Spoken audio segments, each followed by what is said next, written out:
তৃতীয় অধ্যায়ের next part নিউটনের গতিসূত্র সম্পর্কে এবার আমরা আলোচনা করব। নিউটনের গতিসূত্র ছোট ক্লাসেও আমরা কিছুটা এই সম্বন্ধে আলোচনা করেছি। প্রথম সূত্র, বাইরে থেকে বল প্রযুক্ত না হলে স্থির বস্তু চিরকাল স্থির এবং সচল বস্তু চিরকাল সমবেগে সরলরেখায় চলতে থাকবে। অর্থাৎ বাইরে থেকে আমি কোনো বল দিচ্ছি না, তাহলে স্থির বস্তু চিরকাল স্থির থাকবে। ধরো টেবিলের উপর একটা বই রাখা আছে, তারপর যদি আমরা বাইরে থেকে কোনো বল না দিই, সেই বইটা ওখানেই সবসময় পড়ে থাকবে। আর সচল বস্তু চিরকাল সমবেগে সরলরেখায় চলতে থাকবে। কোনো বস্তু ধরো গতিশীল ছিল, তাহলে কি হবে, সে সেই রকম একই গতিবেগ নিয়ে একই দিকেই চলতে থাকবে। এই হলো নিউটনের প্রথম গতিসূত্র। এই প্রথম গতিসূত্র থেকে আমরা দুটো সিদ্ধান্তে আসতে পারি বা দুটো ধারণা পাই। এক নম্বর হচ্ছে জাড্য বা জড়তা। কি সেটা? এই যে স্থির বস্তু স্থির থাকতে চায়, অর্থাৎ স্থির বস্তুর স্থির থাকার যে প্রবণতা, এটাকেই আমরা বলছি স্থিতিজাড্য। আর গতিজাড্য কি না, কোনো গতিশীল বস্তুর ওই একই গতিতে থাকার প্রবণতা, সেটাই হচ্ছে গতিজাড্য। উদাহরণ দিলে বুঝতে পারবে। স্থিতিজাড্য, ধরো বাসে, স্থির বাসে একজন যাত্রী ছিল, এবার বাসটা হঠাৎ চলতে শুরু করলো, তাহলে কি হবে না, বাসের সঙ্গে আমাদের শরীরের নিচের অংশ সংযুক্ত, তাহলে নিচের অংশ গতিশীল হলো, কিন্তু ওপরের অংশটা কি হবে, সে স্থিতিজাড্যের জন্য স্থির থেকে যাবে। তাহলে ঘটনা কি হবে, উপরের অংশ স্থির আছে আর বাস চলতে শুরু করলো, নিচের অংশ এগিয়ে গেল, তাহলে কি হবে, আমরা এইরকম পেছন দিকে হেলে পড়ব। এটা হচ্ছে স্থিতিজাড্যের উদাহরণ। গতিজাড্যের যদি উদাহরণ দিই, বাসটা চলছিল, তাহলে কি আমাদের শরীরের পুরো অংশটাই গতিশীল ছিল, এবার ব্রেক করে বাসটাকে থামানো হলো, তাহলে কি হবে, আমাদের নিচের অংশটা থেমে যাবে, কিন্তু ওপরের দিকের অংশটা গতিতে ছিল, সে গতিতেই থাকতে চাইবে। এই জন্য কি হবে, নিচটা স্থির কিন্তু উপরটা এরকম এগিয়ে যাবে। এই জন্য কি হয়, হঠাৎ বাস ব্রেক করলে আমরা সামনের দিকে ঝুঁকে পড়ি গতিজাড্যের জন্য। জাড্যের পরিমাপ আমরা ভর থেকে করতে পারি। যে বস্তুর ভর যত বেশি তার জড়তা তত বেশি। অর্থাৎ একটা ধরো ছোট বই, একটা বড় বই রাখা আছে, তাহলে আমাদের কোনটাকে সরাতে বেশি বল দিতে হবে, নিশ্চয়ই বড়টা। অর্থাৎ যার ভর যত বেশি তার জড়তা তত বেশি। তাহলে ভরই হচ্ছে জড়তার পরিমাপ। জড়তার পরিমাপ হচ্ছে ভর। এবার প্রথম গতিসূত্র থেকে আমরা বলের ধারণা পাই। এই যে বলেছি, বাইরে থেকে বল প্রযুক্ত না হলে, অর্থাৎ যদি বাইরে থেকে বল প্রয়োগ করা হয়, তাহলে কি হবে, স্থির বস্তুকে আমরা তার অবস্থা পরিবর্তন করতে পারবো বা গতিশীল বস্তুকে তার অবস্থা পরিবর্তন করতে পারবো। সেই জন্য আমরা বলের সংজ্ঞা এভাবে দেব যে যা প্রয়োগ করলে বস্তুর অবস্থার পরিবর্তন করা হয় বা পরিবর্তনের চেষ্টা করা হয়, তাকেই আমরা বলছি বল। শুধু পরিবর্তন করা হয় বললে হবে না, কিন্তু পরিবর্তনের চেষ্টা করা হয়। ধরো আমি একটা পাহাড়ের উপর গিয়ে বল দিচ্ছি, তাহলে তার অবস্থার পরিবর্তন কিন্তু আমরা কখনোই করতে পারবো না। তাহলে সেক্ষেত্রে আমরা কি বলবো, যে চেষ্টা করেছি, তাহলে সেটাও কিন্তু বল। অর্থাৎ যা প্রয়োগ করে অবস্থার পরিবর্তন করা হয় বা করার চেষ্টা করা হয়, সেটাই হচ্ছে বল। দেখো, বল দু রকমের, প্রতিমিত বল এবং অপ্রতিমিত বল। প্রতিমিত বল কি না, অনেকগুলো ধরো বল একটা সংস্থার উপর কাজ করছে, এবার বল ভেক্টর রাশি, তাহলে তার দিক আছে, এমন ভাবে বলগুলো কাজ করছে যাতে করে লব্ধি বল ওই সংস্থার উপর শূন্য হয়ে যাচ্ছে। একটা উদাহরণ দিলে বোঝাতে পারবো। এই ধরো একটা সংস্থা ছিল, এটা, এর উপর এই দিকে বল প্রয়োগ করা হচ্ছে, এই দিকেও বল প্রয়োগ করা হচ্ছে, একই মানের বল দিচ্ছি, এটা ওয়েভ এটা ওয়েভ। দেখো দুটো আলাদা ডিরেকশন, একটা এদিকে আর একটা এদিকে, তখন ওই সংস্থার উপর মোট কার্যকরী বল হয়ে যাবে শূন্য। তখন কি, ওই সংস্থাটার কোনো রকম গতি হবে না। এটাই হচ্ছে প্রতিমিত বল। দড়ি টানাটানি খেলায় তোমরা দেখেছো যখন দড়ির দু প্রান্তে যারা প্রতিযোগী থাকে তারা যতক্ষণ সমানভাবে বল দেয় ততক্ষণ দড়িটা ওই একই জায়গায় থাকে। তাহলে যতক্ষণ পর্যন্ত দড়ি একই জায়গায় আছে, দুদিকে সমান বল দেওয়া হচ্ছে, ততক্ষণ পর্যন্ত ওই বলটাকে আমরা কিন্তু বলছি প্রতিমিত বল। ততক্ষণ ওই দড়ির কোনো সরণ হবে না। এবার আসছি অপ্রতিমিত বল। এবার যখনই দেখবে একদিকের খেলোয়াড় বেশি বল দিয়ে টেনে দিয়েছে, তখন কি হবে না, দড়ি তাদের দিকে চলে যাবে, তারা বিজয়ী হয়ে যাবে। এক্ষেত্রে হয়ে যাচ্ছে অপ্রতিমিত বল, অর্থাৎ তখন আর দুদিকের বল সমান নেই, তাই লব্ধি বল আর শূন্য নয়, তখন লব্ধি বল থাকছে। এটাই হচ্ছে অপ্রতিমিত বল। তাহলে অপ্রতিমিত বলের ক্ষেত্রে আমরা গতি পাবো, যেহেতু লব্ধি বল থাকছে গতি পাবো, অর্থাৎ বস্তুটির ত্বরণ থাকবে। আর প্রতিমিত বলের ক্ষেত্রে লব্ধি বল শূন্য, তাহলে কি হবে না, তার গতি থাকবে না, অর্থাৎ এক্ষেত্রে ত্বরণ হবে শূন্য। তাহলে অপ্রতিমিত বল বিভিন্ন দিকে ধরো কাজ করছে কোনো সংস্থায়, তাহলে লব্ধি বল কত হবে সেটা আমরা নির্ণয় করব। যেহেতু বল ভেক্টর রাশি, তাহলে সাধারণ বীজগাণিতিক নিয়মে কিন্তু এটা আর হবে না। ভেক্টর লব্ধি বের করার দুটো সূত্র আছে, একটা হচ্ছে ত্রিভুজ সূত্র, একটা হচ্ছে সামান্তরিক সূত্র। তো এখানে আমরা এই সামান্তরিক সূত্রের সাহায্যে আমরা অপ্রতিমিত বলের লব্ধি বল নির্ণয় করব। বলের সংযোজনের সামান্তরিক সূত্রটি আমরা এবার আলোচনা করব। এই সামান্তরিকের সূত্র থেকে প্রশ্ন আসে যে সামান্তরিক সূত্রটি বিবৃত করো এবং ব্যাখ্যা করো। 3 নম্বরের কোশ্চেন। কিভাবে লিখতে হবে? দুটি বল, এখানে আমরা দুটি বল দিয়ে দেখাচ্ছি, দুটি বল একই বিন্দুতে ক্রিয়ারত, এই যে একই বিন্দুতে ক্রিয়ারত সামান্তরিকের সন্নিহিত বাহু দ্বারা প্রকাশ করা হলে, এই একটা সামান্তরিক, তার দুটো সন্নিহিত বাহু দ্বারা দুটি বলকে প্রকাশ করা হলে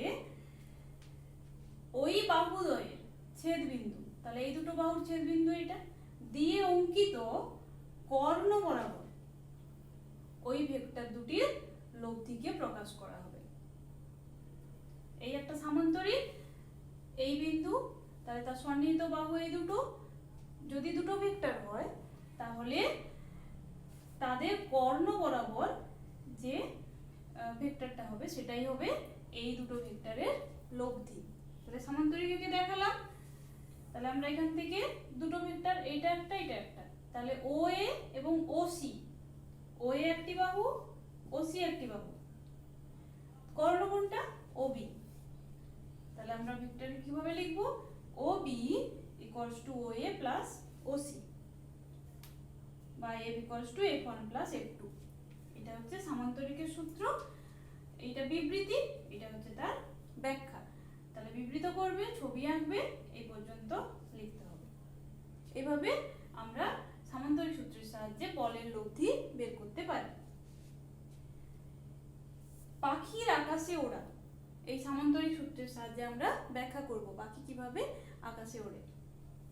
দেখো, পাখি ডানা ঝাপটা দেয়, এরকম পাখি এইভাবে নিচের দিকে বল প্রয়োগ করছে, দেখো এইভাবে এইভাবে এইভাবে বল প্রয়োগ করছে ডানা দিয়ে। এই বলটা ধরো, এইটা এদিকে ক্রিয়া, তাহলে প্রতিক্রিয়া এদিকে হবে, ক্রিয়া প্রতিক্রিয়া আবার পরে পড়াবো, আলোচনা করব। এইটা হবে প্রতিক্রিয়া, তাহলে বায়ু জন্য এদিকে একটা প্রতিক্রিয়া হবে, আবার এই ডানা দিয়ে এদিকে বল দিচ্ছে, তাহলে এই প্রতিক্রিয়া হবে তার বিপরীত দিকে। এবার এই দুটো বলের লব্ধি বরাবরই হবে তার গতি। তাহলে দেখো এখানে একটা আমরা সামান্তরিক অঙ্কন করছি এইভাবে, তাহলে এই দুটো বাহুর কর্ণ কোনটা? এইটা, তাহলে এই বরাবর হবে লব্ধি বল। দেখো কোন দিকে? ওপর দিকে উড়ে যাচ্ছে, তাহলে পাখি এইভাবে ওপরের দিকে উড়ে যায়, ডানা ঝাপটা দেয় দুদিকে, তার প্রতিক্রিয়া এই দুদিকে, তাদের লব্ধি সামান্তরিক সূত্র লাগিয়ে আমরা পেলাম এই বরাবর। এইভাবে পাখি আকাশে উড়ে যায়। বলের সংযোজন যেভাবে আমরা এখানে করলাম, দেখো এই দুটো বলের সংযোজন নিয়ে এইটা পেয়েছি। তাহলে একইভাবে একটা বলকে ভেঙে আমরা বিভিন্ন উপাংশে ভাগ করতে পারি। এই বলটা F, তাকে আমি F1 F2 দুটো উপাংশে ভাঙতে পারি। এটাকে হচ্ছে বলছি আমরা বলের বিভাজন। তাহলে বলের সংযোজন যেভাবে করা যায়, বলের বিভাজনও আমরা একইভাবে করতে পারি। ভীষণ ইম্পর্টেন্ট টপিক নিউটনের দ্বিতীয় গতিসূত্র সম্পর্কে এবার আমরা আলোচনা করব। কোনো বস্তুর ভরবেগের পরিবর্তনের হার বস্তুটির উপর প্রযুক্ত বলের সমানুপাতিক। ভরবেগের পরিবর্তনের হার বস্তুটির উপর প্রযুক্ত বলের সমানুপাতিক এবং বল যেদিকে ক্রিয়া করে বস্তুটির ভরবেগের পরিবর্তনও সেই দিকেই হয়। এই হলো সূত্র। এবার এটাকে আমরা ব্যাখ্যা করছি। ধরি m ভরের একটি বস্তু, তার বেগ ছিল u। এবার তাতে F বল প্রয়োগ করা হলো।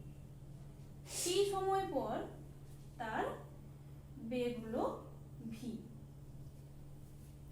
তাহলে বস্তুটা ভর ছিল m, বেগ ছিল u বেগে চলছিল।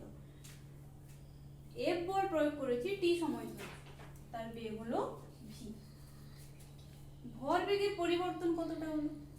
তাহলে প্রাথমিক ভরবেগ কত ছিল? mu। অন্তিম ভরবেগ কত হলো? m * v। অর্থাৎ ভর এবং বেগকে আমরা গুণ করে দিয়েছি। ভরবেগের পরিবর্তন কত হলো?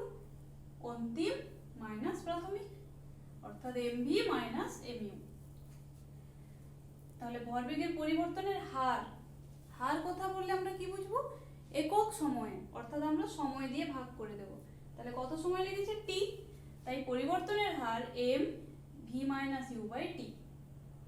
এবার দেখো আমরা ত্বরণ পড়েছি v - u/t, বেগের পরিবর্তনের হারকে ত্বরণ বলে।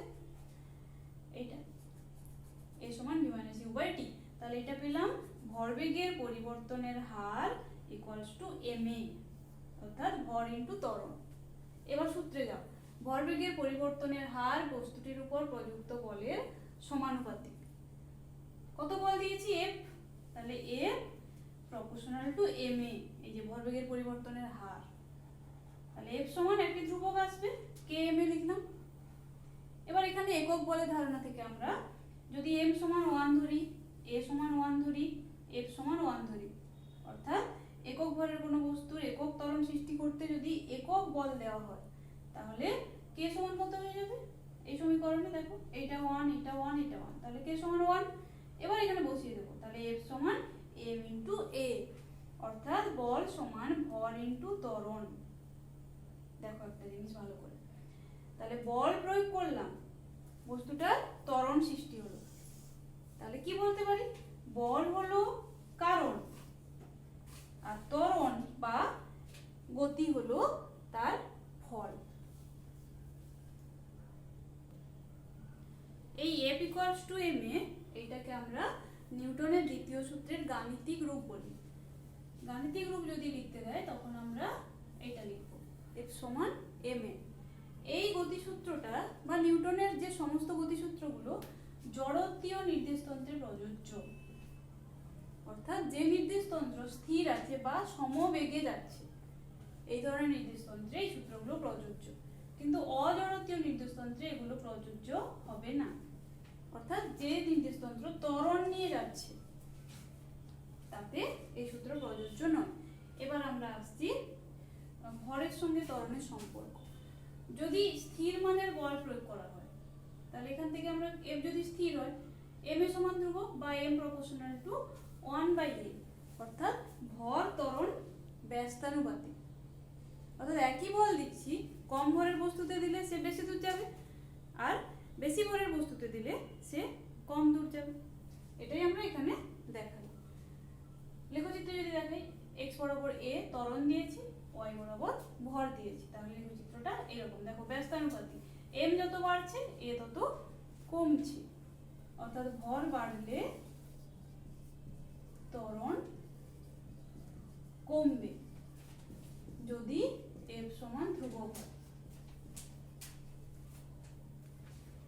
আরেকটা প্রশ্ন এখান থেকে আসে, বা এটা জানতে হবে, দ্বিতীয় গতিসূত্র থেকে প্রথম গতিসূত্র, অর্থাৎ নিউটনের দ্বিতীয় সূত্র থেকে আমরা প্রথম সূত্রে কনক্লুশনে আসতে পারি। দেখো, দ্বিতীয় গতিসূত্রের গাণিতিক রূপ কি পেয়েছি? F = ma।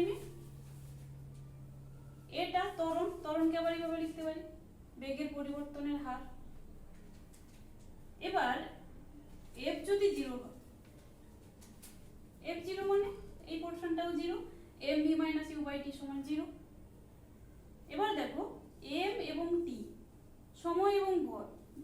হতে পারে না, যেহেতু সময় এবং ভর শূন্য হতে পারে না, তাহলে ভি মাইনাস ইউ এটা বাকি থাকছে, এটা সমান শূন্য, বা ভি সমান ইউ। দেখো খুব ইম্পর্টেন্ট কনফিউশন, ইউ প্রাথমিক বেগ, ভি অন্তিম বেগ, অর্থাৎ প্রাথমিক বেগ ইকুয়ালস টু অন্তিম বেগ কখন, যখন এম ইকুয়ালস টু 0, অর্থাৎ বাইরে থেকে বল প্রযুক্ত না হলে প্রাথমিক বেগ সমান অন্তিম বেগ।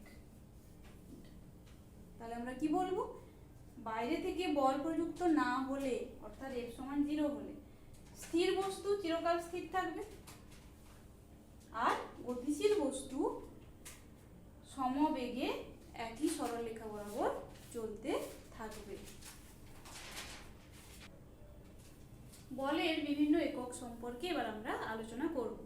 দু ধরনের একক, পরম একক এবং অভিকর্ষীয় একক।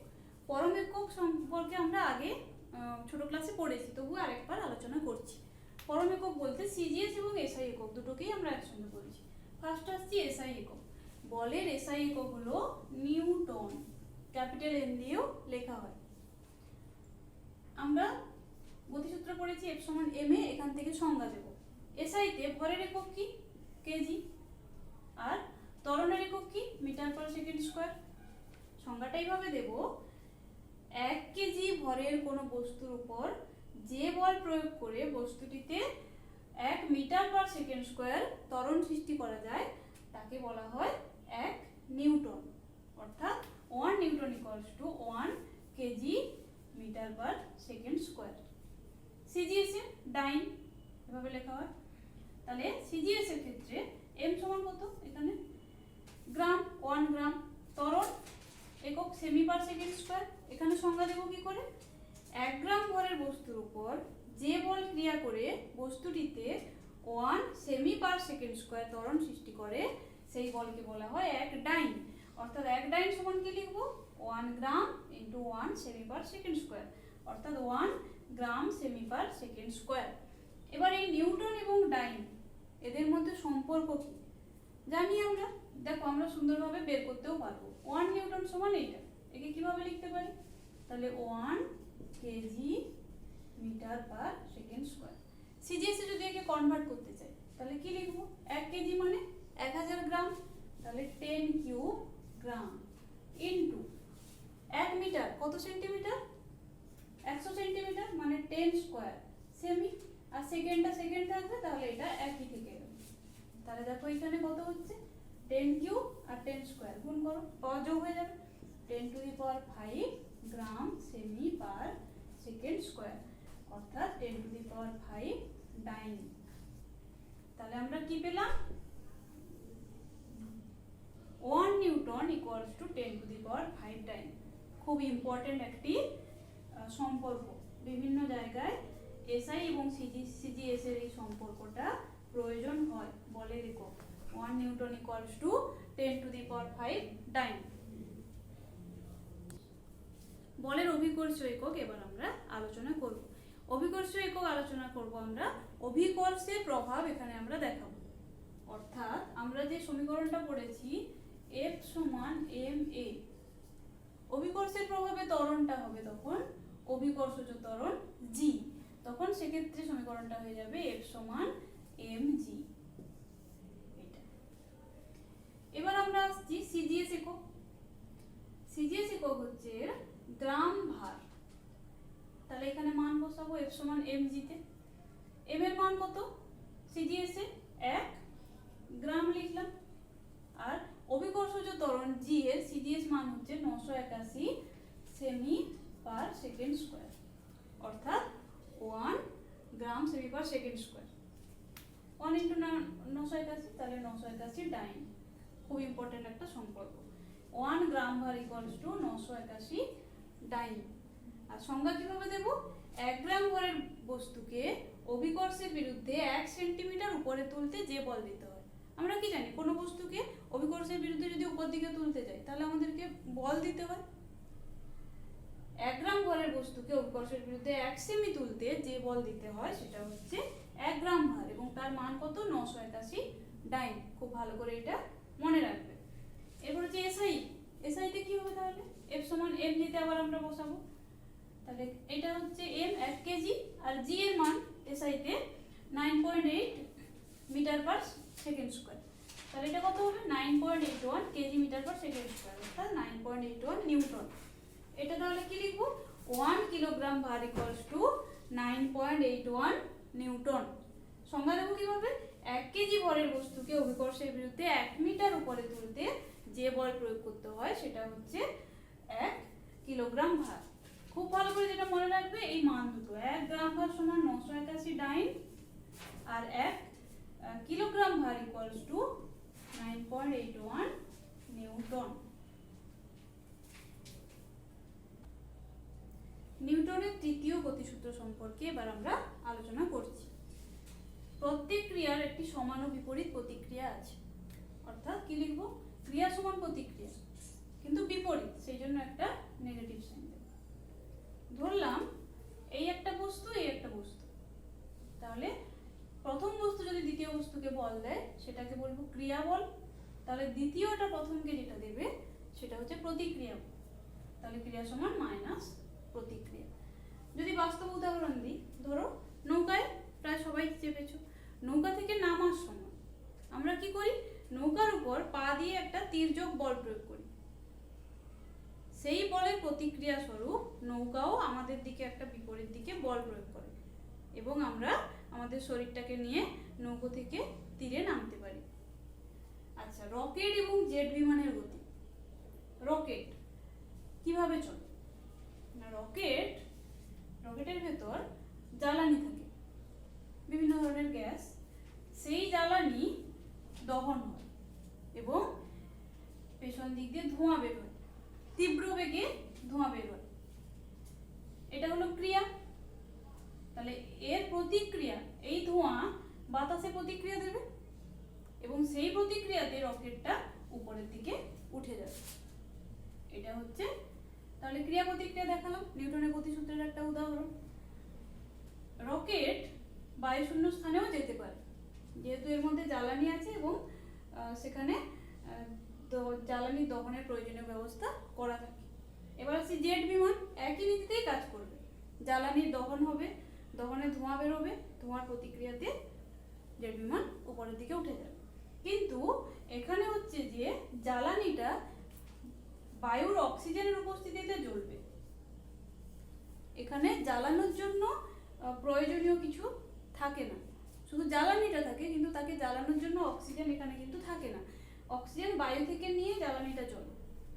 তাহলে কি বলবো যেখানে বায়ু নেই সেখানে কিন্তু জেট বিমান তাহলে তার জ্বালানি আর জ্বলতে পারবে না, তাহলে সেখানে জেট বিমান যেতে পারবে না, অর্থাৎ জেট বিমান বায়ুশূন্য স্থানে যেতে পারে না কিন্তু রকেট বায়ুশূন্য স্থানে যেতে পারে। এবার আমরা বিভিন্ন ধরনের বল সম্পর্কে একটু আলোচনা করে নিই। স্পর্শজনিত এবং ক্ষেত্রজনিত আমরা বিভিন্ন বল দেখেছি। কিছু বল স্পর্শে উৎপন্ন হয়, মানে দুটি বস্তু স্পর্শ করে থাকলে তবেই বলটা সৃষ্টি হয়, যেমন ঘর্ষণ বল। ধরো এই তল, তার মধ্যে আরেকটা বস্তুকে আমি নিয়ে যাচ্ছি এইভাবে, তবেই সেখানে ঘর্ষণ বল তৈরি হবে। ঘর্ষণ বল কি করবে না, কোথায় হবে এই দুটো তলের স্পর্শ তল বরাবর এবং গতি যেদিকে তার বিপরীত দিকে, অর্থাৎ দুটি তলের স্পর্শ বরাবর গতির বিপরীতে যে বল সৃষ্টি হয় সেটাই হচ্ছে ঘর্ষণ বল। এই জন্য দেখেছো যদি প্লেন সারফেস হয় তাহলে আমাদের কোনো গাড়ি নিয়ে, মানে ধরো সাইকেল চালাতে সুবিধা হয়। যদি রাফ সারফেস হয়, এবড়ো খেবড়ো রাস্তা হয়, তাহলে ঘর্ষণ বল তত বেশি হয়, তখন আমাদের সাইকেল চালাতে অসুবিধা হয়। এটা হচ্ছে স্পর্শজনিত বল, এছাড়া টান ধাক্কা এগুলো। আর ক্ষেত্রজনিত বল কি না, স্পর্শ থাকবে না ডাইরেক্ট, যেমন কি আমরা পড়েছি মহাকর্ষ বল, মহাবিশ্বের যে কোনো দুটো বস্তু কণার মধ্যে বল, তাহলে তাদের কিন্তু স্পর্শ নেই কিন্তু তাদের মধ্যে একটা বল কাজ করছে। তড়িৎ বল, ধনাত্মক আধান ঋণাত্মক আধান পরস্পরকে আকর্ষণ করে, দুটো ধনাত্মক বিকর্ষণ করে, এগুলো কিন্তু টাচে নেই, স্পর্শে নেই, এগুলো হচ্ছে ক্ষেত্রজনিত বল। চুম্বক বল, চুম্বকের এই যে আকর্ষণ বিকর্ষণ, এগুলো হচ্ছে ক্ষেত্রজনিত বলের উদাহরণ।